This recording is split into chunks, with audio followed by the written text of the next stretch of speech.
Each broken piece becomes a new chance to start over. The fight for trust and love is what makes us stronger. I've always been a laid-back person, the kind who enjoys routine, simple commitments, and lazy weekends. My name is Carolina. I'm 28, but everything I'm about to tell you happened when I was 24.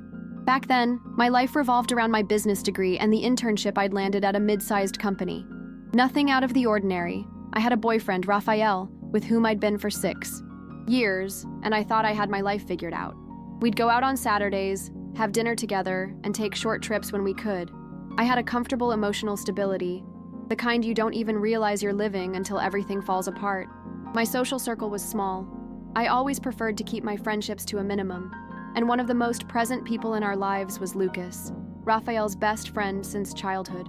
Lucas was that typical friend who never grew up, always involved in parties, drinking, and trouble.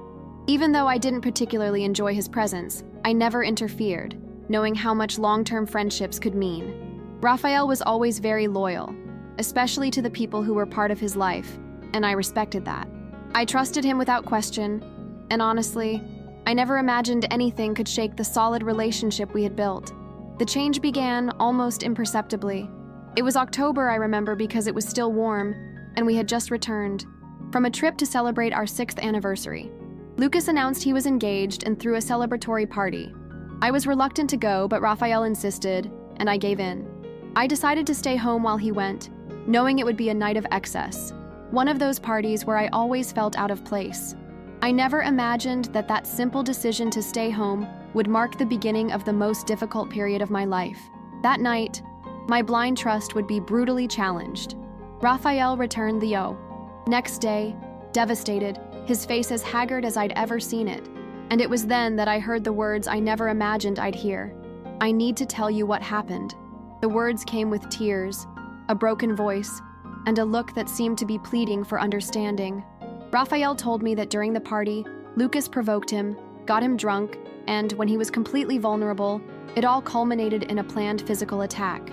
He was beaten by his own friend, for no reason, without warning, while others simply watched or pretended nothing was happening. I was shocked because besides the physical pain, the biggest blow was emotional, a blow from the one he trusted most. At that moment, I couldn't think straight. I stared at Rafael, trying to understand how this could have happened. He showed me bruises all over his body, cuts on his back and arm, and worst of all, his eyes downcast, filled with shame. I felt completely lost. I didn't know whether to cry for his pain or for the breach of trust it represented. I spent the entire day in silence, trying to process it. Rafael, always so calm, was distraught. He kept repeating that he didn't understand why. He said that during the assault, Lucas still had the courage to say that he needed to open his eyes, that he needed to wake up to life and get back to being who he was before. That week, everything changed inside me. I went from a calm person to someone overcome with anger. I began to notice signs I'd previously ignored. Little comments from Lucas trying to belittle our relationship, passive-aggressive behavior during group gatherings, acidic jokes. It was as if everything finally made sense, yet at the same time, it all seemed surreal. How had I not noticed before? How had I allowed such a toxic friendship to run rampant in our lives? Rafael was overcome with guilt, not only for what he'd been through, but for having taken so long to see the true character of someone he considered a brother. The following days were chaotic. News of the fight spread quickly among friends and family. But as expected, Lucas twisted everything. He said Rafael had provoked the situation, that he was out of control, and that he had only defended himself. The conflicting versions left a lump in my throat. I saw people close to me doubting Rafael, pointing fingers, spreading gossip. This hurt me deeply because I knew the truth. I saw with my own eyes the pain he brought home. Loneliness set in because, in addition to the physical trauma, we had to deal with social judgment. And there's nothing crueler than seeing those who should support you turn their backs. That's when I reached my breaking point. I looked at Rafael, who was becoming increasingly reclusive, avoiding going out, neglecting work, and blaming himself for not reacting. I also found myself falling into an emotional abyss, isolating myself from the world. And it was at that moment, when everything seemed hopeless, that I made a decision. I wouldn't let them destroy Rafael or our relationship. I wouldn't let someone who had always been by my side lose themselves in their own pain. I decided that instead of sinking together, we would fight together. It was the first step toward our true turning point. The first thing I did was schedule an appointment with a psychologist for Rafael. I knew he needed professional help to process everything. At first, he was reluctant, saying he didn't want to make a fuss, that he could get through it on his own, but I insisted. I told him he wasn't alone, that I would be with him every step of the way, and that there was no shame in seeking help. When he finally agreed, it was like a little light at the end of the tunnel. Rafael left the first session crying, but for the first time in weeks, he said he felt a little lighter. I also sought help because I understood how the situation affected us as a couple and individually. Together, we began to rebuild our daily lives. Rafael decided to permanently cut off all contact with Lucas. He blocked him on all social media, told his family he no longer wanted to hear his name, and distanced himself from all acquaintances who had defended the distorted version of the story. It was painful at first, losing long-standing friendships, hearing criticism, seeing people say we were exaggerating, but I knew it was a necessary price to pay for our peace. We relearned how to live in a healthy environment, free from toxic people. Every small gesture of care between us strengthened us, and little by little, Rafael regained his self-confidence. The first few months weren't easy. Rafael had angry outbursts, moments of self-blame and shame. Sometimes he woke up in the middle of the night, with nightmares reliving that night. I also had my moments of weakness, feeling a mix of helplessness and sadness over everything we'd been through. But each therapy session was a step forward. Every morning, we woke up together and talked about our feelings was a step forward. We began practicing small, healthy routines. Walks outside, light movies in the evening, meals eaten calmly. It was these small habits that helped stabilize our emotions. It was after about 4 months that Rafael began to find himself again. He started exercising again, resumed the studies he had put on hold, and regained interest in the little things in everyday life. For the first time, I saw something in his eyes I hadn't seen since that party: serenity. He told, me that, despite all the suffering, that experience taught me what really mattered, who we choose to keep close. The assault left scars on his body, it's true, but the worst wounds were the emotional ones. And seeing him heal, little by little, was the greatest proof that no matter how big the fall, when we have support and courage to face it, we can rise stronger. As the months passed, our home transformed into a healing haven. We created new traditions, like cooking dinner together on Sundays and taking short weekend trips to breathe fresh air. Every simple detail held enormous meaning because it represented rebuilding our routine without the weight of the past. Rafael had started to smile more easily again, and I also felt lighter, as if I were slowly relearning to trust the right people. We decided that we wouldn't allow bitterness to take over our lives, and every day was an exercise in strengthening our connection. It was during one of these trips that I realized something inside me had also changed. We were on a nature trail, and I saw Rafael breathing deeply, gazing at the horizon, and for the first time in a long time, I was able to let go of the anger I still felt. I understood that despite what Lucas tried to do, he hadn't succeeded in destroying us.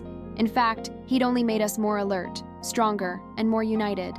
I realized that holding on to resentment would only keep the pain alive, and I didn't want the shadow of an abuser to have any place in our lives. It was time to truly move on. It was during this phase that we also decided to take care of our physical health. We started going to the gym together, got into the habit of going to bed early, and watched our diet. Small steps that made a huge difference in our overall well-being. Rafael began to look at himself in the mirror without feeling ashamed of the bruises that were still fading. He told me he felt proud that he hadn't let that assault define who he was. I felt the same. Mutual support was our fuel. We were no longer victims of that situation. We were survivors who had chosen to rewrite our own stories. And that was the most powerful thing that ever happened to me. Looking back today, I see how much we've grown. I never imagined we'd go through something so difficult and come out the other side, not only whole, but renewed. The physical assault left scars, sure, but it couldn't bring us down. We learned the importance of distancing ourselves from toxic people, listening to our own limits, and above all, valuing those who are truly by our side. If there's one thing this experience taught me, it's that resilience isn't about not falling, but about rising stronger, with more wisdom. And that's what I carry with me every day. I know many people will look at our story and think they could never go through something like this. But the truth is, we all faced unexpected challenges, difficult to overcome. What kept us going wasn't supernatural strength, but the constant determination to move forward, one step at a time. There were days when we both wanted to give up, days when the sadness seemed unbearable, but we supported each other. And it was this support that made all the difference. The trusting relationship we cultivated from the beginning was the foundation that held us together. In our lowest moments, we looked at each other and remembered what we had already overcome together. Something I'll never forget is the moment Rafael told me, with tears in his eyes, that he never imagined he could have someone by his side who would love him that way, despite everything. He wasn't just talking about what happened with Lucas and Jessica, but about our journey together, about how he felt restored. This moment, in particular, showed me that, despite the pain we faced, our love grew stronger. And most importantly, he realized he was worthy of the love I offered him. This realization was a huge victory for him, and for us. Today, we're in a much calmer place. We don't let the fear of being hurt again stop us from being vulnerable and honest with each other. We learn to talk about everything, without fear of judgment or accusations. We created a safe space for both of us to be who we truly are, without hiding our weaknesses or fears. I learned not to carry the hurts of the past, to live in the present more intensely. And Rafael, over time, realized that pain and fear aren't permanent, and that true strength comes from within, from our ability to pick ourselves up and move on. The greatest lesson learned was that overcoming adversity doesn't happen overnight. There's no magic formula, no specific moment that takes away the pain, but rather a continuous process of healing.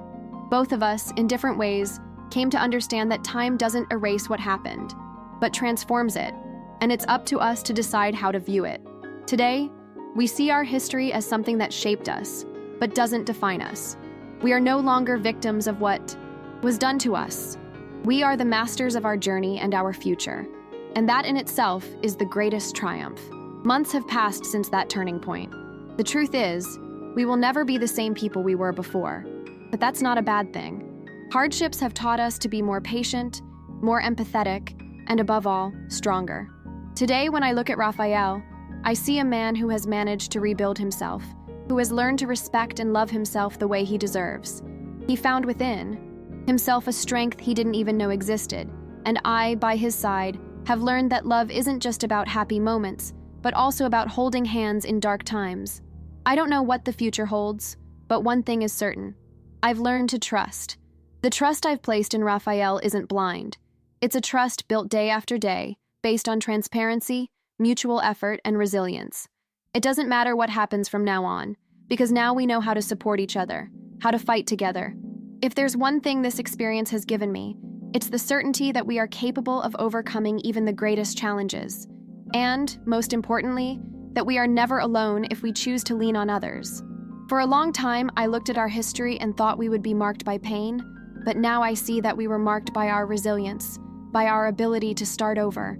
Every scar we carry, whether physical or emotional, is a reminder of what we've overcome, and it's these scars that make us more human, stronger, and more connected. Rafael and I now know we can face anything, and every day, with every small step, we will continue to grow stronger and walk together. I don't know if this story will inspire anyone here, but I know that if it can help just one person understand that it's possible to start over, to not give up, to trust their own heart once more, then it will all have been worth it. Rafael and I are proof that, even in the most difficult situations, there's a light at the end of the tunnel, a chance to start over. And no matter how long and difficult the road may be, when you have the right person by your side, the path becomes lighter. So, here I am, sharing our story, hoping that it can, in some way, help someone find the strength to move forward.